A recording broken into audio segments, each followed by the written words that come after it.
live in Cuba, you got to leave your family and everything. A lot of Cuban chefs stay in Cuba, and whoever leaves, it's very hard to start. I came in to the United States when I was 27. I had to work out of pictures, on the kitchen, and I didn't know how to even say, a glass of water. Cuba has some different agreements with the United States. Every year there was around 10 to 20,000 visas, depending how Castro and the president, of the United States at the moment feel like.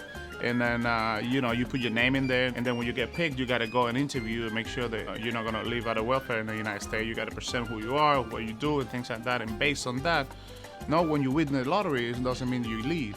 You have to prove that you're not going to be you're going to be part of the society, and you're going to kind of work in the society. So being a chef will help me a lot.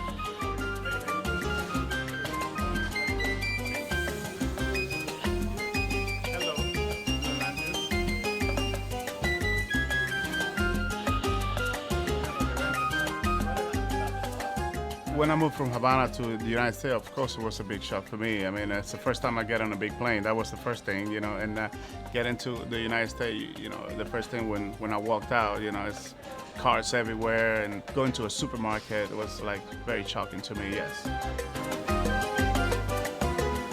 When I started cooking in the government house, when I saw how much food they have, things that saw caviar and saw all those things that I never saw before. So those are the things that I remember, like things that shocked me. But the most memorable, obviously, the holidays. And when I was cooking, my father let me have my first beer, things like that. So, family is always good memories.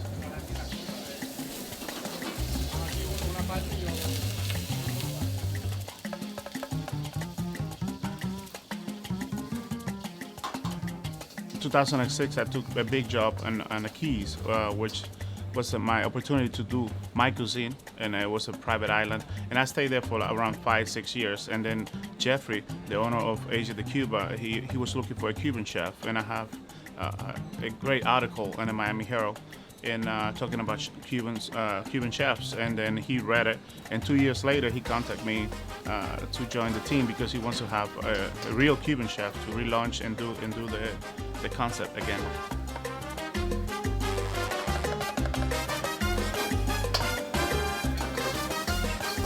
Rice and beans from Cuba. So we use black rice, black beans, roasted cauliflower, and scallops. So it's kind of, in Cuba we call it con gris.